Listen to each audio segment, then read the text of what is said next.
Hello, back again. I've got some questions for some of our fellow veterans. And maybe I'm just out of the loop here, but I don't understand what's going on.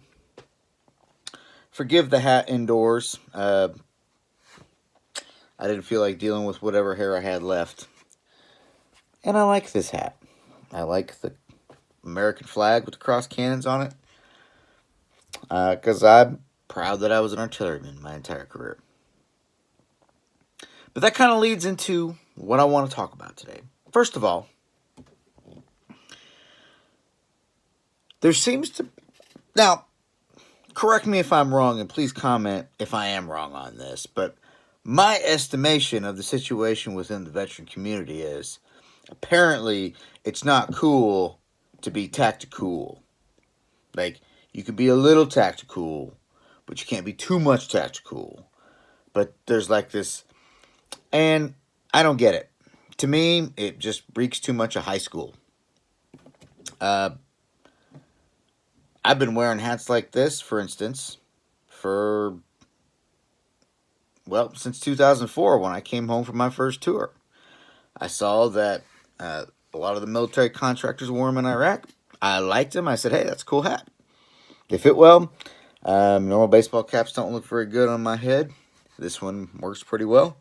And it's got a very usable Velcro system that I can put basically whatever I want on there. But now, all of a sudden, it's equated with thank me for my service. Now,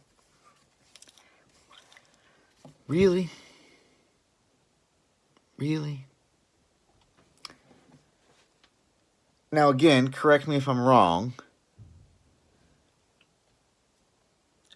Maybe it's just the new military thing, and maybe I've been out of the fight for a little bit, even though I've been out less than 2 years at this point.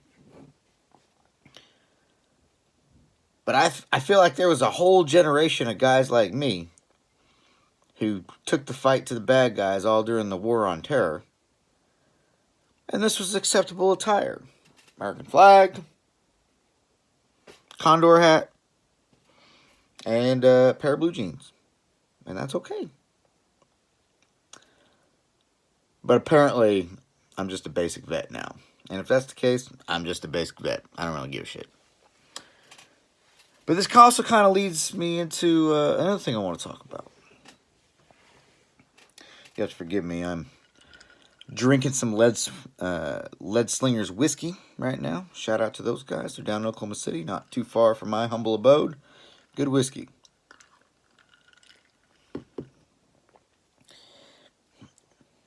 I've been out less than 2 years. And it seems to me that there is... Apparently, the special operations community was much bigger than I anticipated. Because about half the veterans that I've come across since I came out of the military, got out of the military, they are special operations. They're either MARSOC or Recon or SEAL or Special Forces or Ranger or Sniper or just all sorts of stuff. And I try not to get wrapped around the axle about this stuff, but it's just, what's wrong with just being a regular guy? What's wrong with that? I don't get it. Like, first of all, if you happen to be one of those people that wants to claim to be something that you're not fooling guys like me. I'm just letting you know. You're not fooling guys like me. I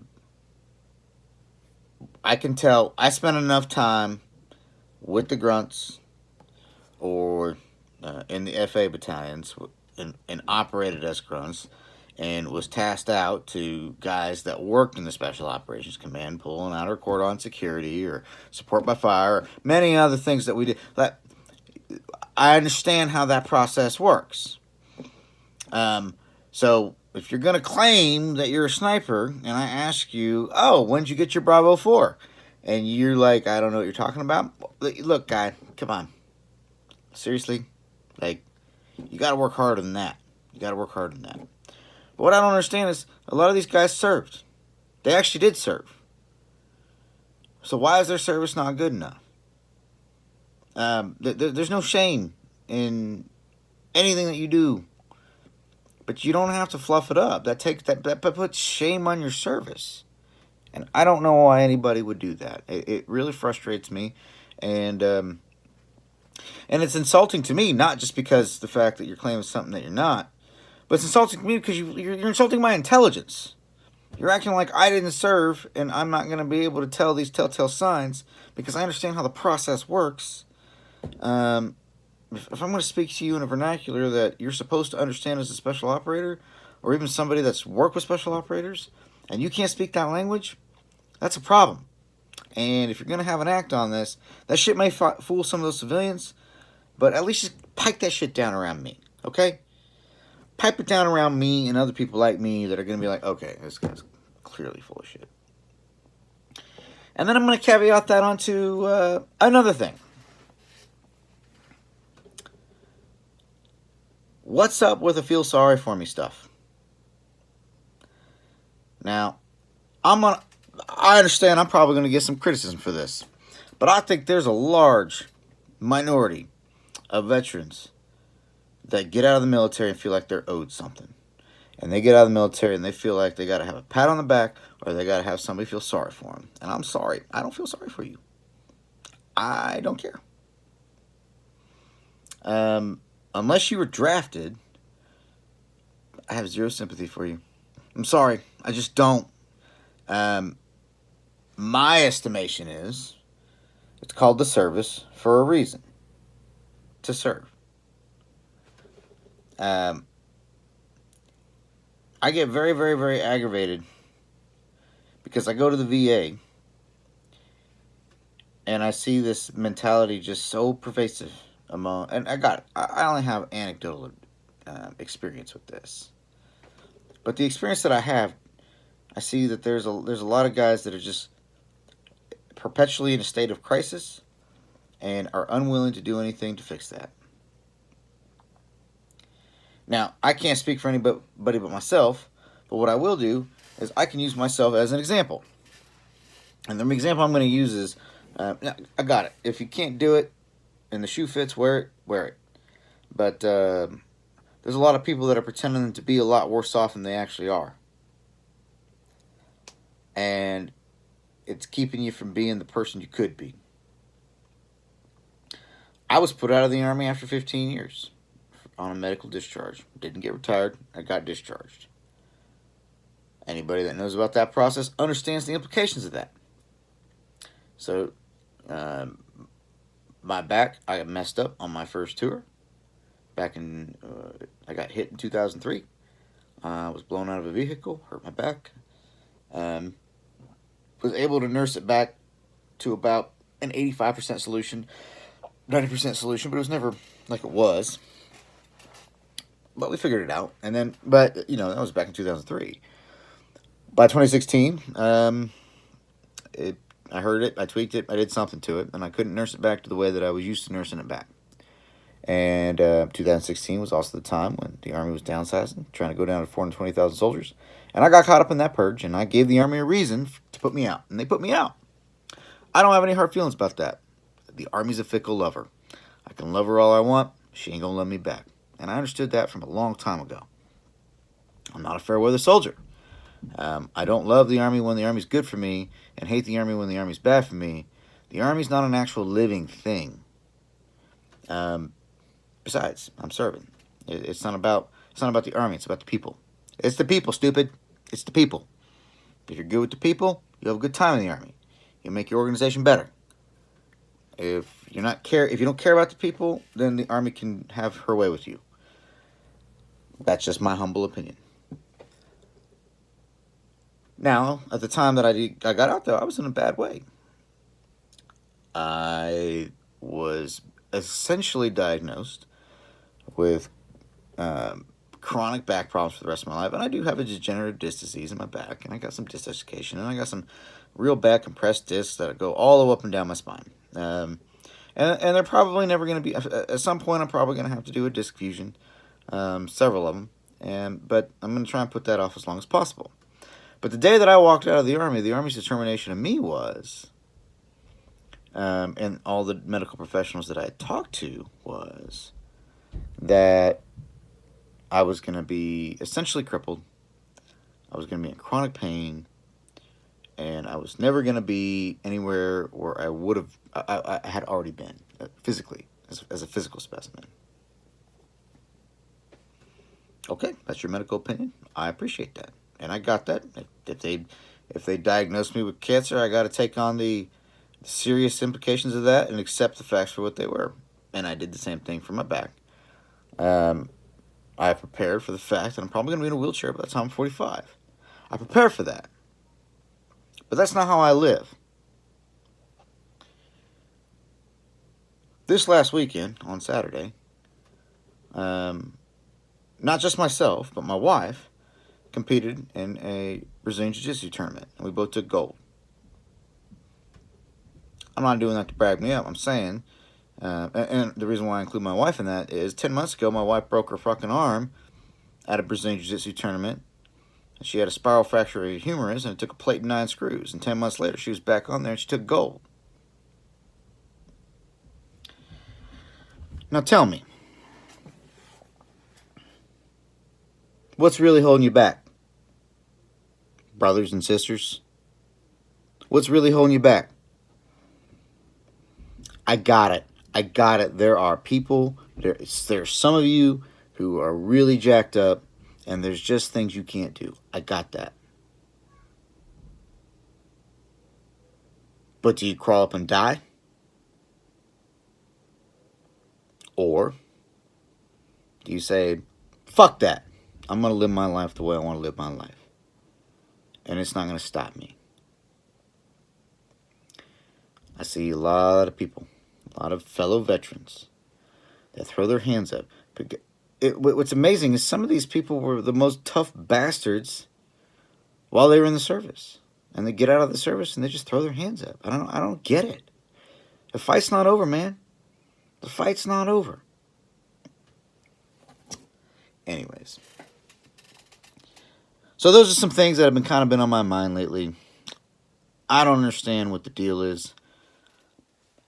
I like Tactical, if this is what Tactical is supposed to look like. And if you don't like it, I'm not sorry. Go fuck yourself. I don't really care.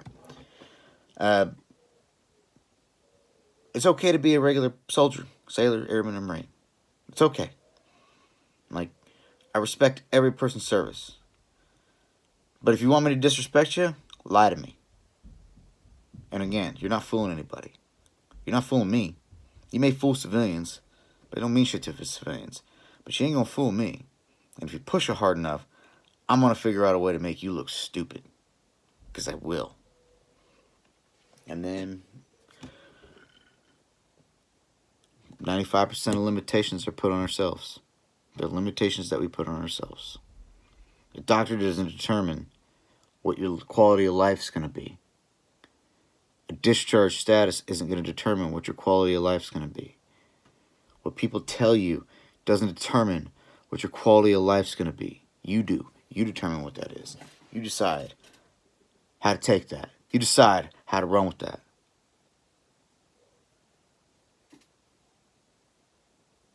And if you fail, that's okay.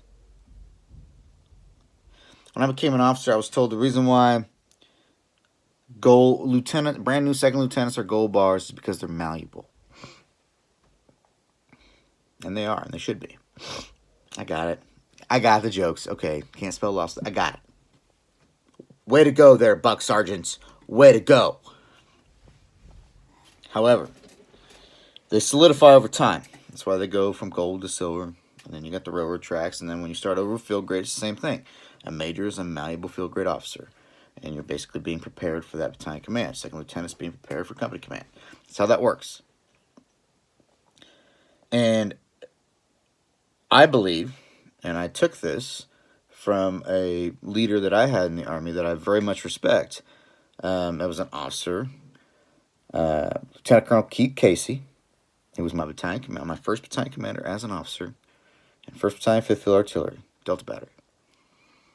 And I served as a platoon leader with him in Iraq when he was a battalion commander. Great guy. Kind of goofy, but when he drank, he was awesome. Awesome guy. But the very first thing he told me was, if you're not making mistakes, you're not trying to learn. I don't mind you making mistakes as long as you don't make the same mistakes twice. But if I see you there and I don't see you making any mistakes, that means you're not pushing your limits. You can't get better at anything unless you make mistakes. You can't learn anything unless you make mistakes. You're going to make mistakes. It's okay. Learn from those mistakes and then get back in the fight. You get out of the military, you're not out of the fight. Get back in the fight. That's it. No, you don't have to take my advice. I'm just some guy on the internet that's got probably 15 views on this video. But I think it's important for people to hear, no matter what, I don't care how many people I reach, you're not out of the fight. Stay in the fight. Because it's worth it. Until next time, cheers.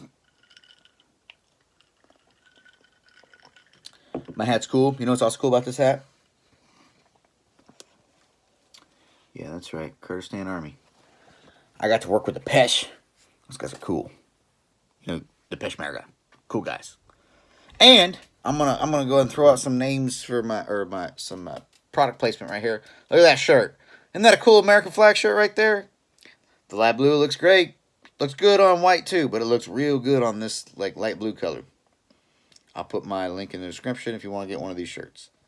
But I don't really care if you buy my products. I just want you to stay in the fight. That's really what I care about. Have a good evening. Till next time.